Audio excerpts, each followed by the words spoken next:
Worcester News tonight. Police are investigating a body found in a vehicle in Worcester. The discovery was made after it was towed to an auto shop. Plus, a new class of Worcester firefighter recruits are set to finish training next week. Today, they gave us an inside look at the realities of the job.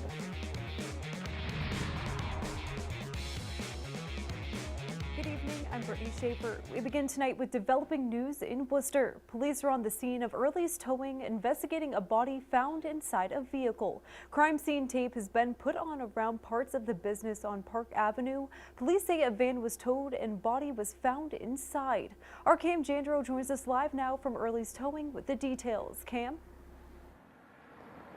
Brittany, it's been more than 7 hours since investigators started working here on Park Ave next to Early's Towing and Auto Repair. Worcester Police confirming that there was in fact a body found in a vehicle. Now, if you have a look behind me, it may be a little bit difficult to see because of how dark it is, but there is the Chief Medical Examiner's Office van working alongside of that vehicle with the body inside. Still very little information as to what actually happened to this body, but Worcester Police saying the van was towed here to the lot next to Early's, where the driver then decided to call the police after a strong odor. Earlier today, we did catch up with a neighbor who was walking by saying she's shocked that this took place. But to see this, it's so close, it hits so close to home, you know, and it's just, I don't know. This world, I don't know what this world is coming to. Now, once again, Worcester Police say the van was in fact towed from a different location back to the parking lot here on Park Avenue. Investigators were on scene. They had the tent set up earlier today. The Worcester County District Attorney Joseph Early Jr. was also here today. He was here for a little while, but did not speak to us. Still very little information. Now, still, once again, there was in fact a body found here on Park Avenue. That's going to do it for now. Live in Worcester, I'm Cam Jandro, Worcester News Tonight. The Massachusetts Department of Transportation in Worcester Wednesday hosting what they say is one of their most important discussions of the year. MassDOT is preparing their next 5-year capital investment plan. It will determine how they prioritize and fund transportation projects, from fixing highways to regional airport funding.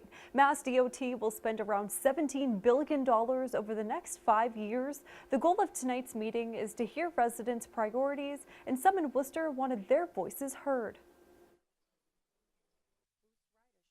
I think it's critical that they look at high efficiency vehicles, and that they look at including electric vehicles, and that they expand service to the extent possible. WRTA serves 37 communities in the greater Worcester area, and we need more mass transit. I would hope that they would consider the free service, as it will stimulate economy and people will be able to get to work. Currently, MassDOT's top priority for the capital investment plan are system reliability, asset modernization, and expansion. More disturbing testimony today in the murder trial centered around the so-called Blackstone House of Horrors. Defendant Erica Murray wiping away tears in court today. It's the first hint of emotion she's shown during the trial. It came when prosecutors were showing photos of her 2 older children, the only 2 children she's acknowledged publicly before 2014. Acting Blackstone Police Chief Gregory Gilmore testified that when he questioned Murray about the 3-year-old girl and 5-month-old girl found alone and covered in feces in her home, she says she didn't know their birth dates.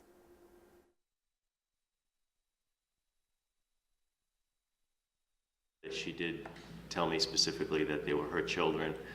I believe she said that she was embarrassed to have them, and she felt like she probably couldn't afford to have them. That's why I believe she had told her children, her older children, that she was just babysitting. Authorities discovered the skeletal remains of 3 babies in the house back in 2014. Murray is charged with the murder of 2 of those infants. The defendant's attorney has raised mental illness as a defense, and they said there was no evidence Murray committed a crime. A 22-year-old Spencer man is facing several charges, including 1 count of terroristic threats.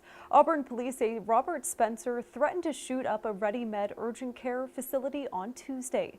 Police say he checked in as a patient and then grabbed a healthcare worker by her wrist. He allegedly told the worker he wanted drugs, and if they didn't give them, he would go out and get his car and get a gun and kill everyone working there. Spencer was arrested in the exam room. He was arraigned in Worcester District Court. A behind-the-scenes look Wednesday with Worcester's 2019 fire recruit class. The 23 firefighters gave a live demonstration to members of the media and city leaders. Our Chandler Walsh suited up and joined them inside a burning building to learn more. The Worcester Fire Department is showing the media some of the job's challenges and realities. They took us inside their training facility in full turnout gear to see a glimpse of what the recruit class is doing right now. Worcester fire recruits complete one of their last trainings before they become full-fledged firefighters. They're working a full burn with fires in multiple rooms. There were multiple tasks to be done: laddering of the building, cutting a hole in the roof. So how to work with a crew, and how to keep it cool when many things are going on. Some say it's like a brotherhood, and 3 with the same last name agree. I'd say absolutely, yeah. The Kellys aren't related, but say the 15-week recruit academy made them close. Lifelong friends from now on. They say joining this department has always been their dream. 2 were firefighters in other towns, and one of the Kellys changed fields. My grandfather was a Worcester firefighter, so it's really, I've thought about it for a long time and looked up to him for a while. It's not just coming in and doing a job. It's, where we live, where we grew up, and it's friends and family, and, I think that carries a lot of weight. At-large Councilor Kate Toomey is the Public Safety Committee Chair. She says it's important the city supports the department. That's why I advocated for the second set of workout gear. That's why we advocated for the extractors to make sure that they were washed properly. She suited up with other local leaders and members of the media, leading a small burn with the hose. It just reinforces what I already knew, how dangerous the job is. So you guys get to see how heavy a charge hose line feels, what the heat feels like, how black the smoke is. District Chief Anthony Grokaitis says the recruits are ready. The training prepares them for fires in real buildings where the environment will be even tougher. They're in the club at this point. It's just a matter of graduating them and getting them ready to go on the trucks. 23 men and women in this recruit class will graduate next week. 19 will join the Worcester Fire Department. In Worcester, Chandler Walsh, Worcester News Tonight. Thousands of Worcester Public School students getting the opportunity to showcase their vocals on the big stage. Wednesday afternoon, more than 2,000 students were warming up ahead of their big performance at the DCU Center. They are participating in American Young Voices. It's a traveling show bringing school choirs from across the area together after months of preparing for tonight's big show. CEO Ben Lewis says this is an opportunity for kids ages 8 to 14 to work on a variety of skills learned through music. Well, I think it's so important for children to get a live musical opportunity really early on in life so that they can get that confidence, that self-belief, but also working with your friends and your peers, and over 6 months or so, it really kind of builds that reward so that when you come here, you can let out all that nervous energy, perform for your mum and dad in a massive arena like the DCU Center. This was the first time American Young Voices has visited the city. One of their next stops is New Jersey, where they are expecting an 8,000 student choir. A culinary competition comes to Millbury Wednesday to crown a winning chef in central Massachusetts. The annual event, You've Been Served, is held at CareONE in Millbury. 5 chefs competed for the Silver Platter Award, and today's big winner was Chef Ray Alves. Hundreds gathered, including residents of CareONE. Administrator Christine Bennett says it's a fun way to get the community together and offer residents something out of the ordinary to do. We do a lot. Our residents, but they were really excited to host this competition to highlight some of the culinary events that we do. We also had several of our assisted living partners out, and they were able to do a competition of their own with some appetizers and some desserts. So it was just a really fun community event. We had some celebrity judges that were here in attendance. It was a great day. Tonight's winner is going on to the statewide You've Been Served competition at the CareONE in Weymouth. A local man is working to help clean up his town. He says empty nip bottles have become a common occurrence in Uxbridge, and he's giving people an incentive to help pick up trash. Our Rosalind Flaherty has the story. Seth Dudley has been cooking hot dogs at Dudley's Dogs in Uxbridge for 2 years. I steam the dogs first and then I grill them. During that time, he's noticed empty nip bottles on the ground all over town, and he isn't the only one.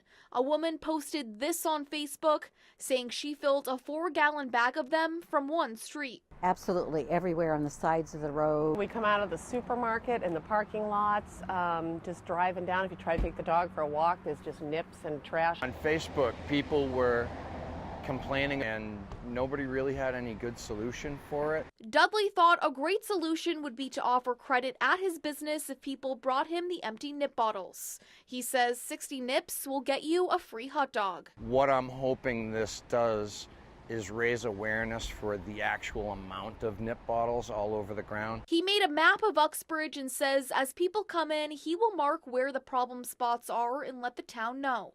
He hopes this will make a difference to his home and end the problem. It's a pretty town, and it really upsets me that people are just throwing bottles. He says he's going to find out what the recycling options are. We reached out to the town manager to ask if he thinks it's a problem, but have not heard back. In Uxbridge, Rosalind Flaherty, Worcester News Tonight. Warmer temperatures today mean it's finally starting to feel like spring and summer is just around the corner. But unfortunately, it also means it's time to start checking for ticks. The Cummings School of Veterinary Medicine at Tufts says deer ticks in Massachusetts typically start carrying Lyme disease, and people should be aware. They say tick-borne illnesses can be severe, and it's important to try to avoid tick bites. If you have some green area near you, there are going to be mosquitoes out there. There are going to be ticks around. So every time, reach for the repellent. Use a repellent that the CDC recommends, something that contains DEET or picaridin. Use it as directed by the label.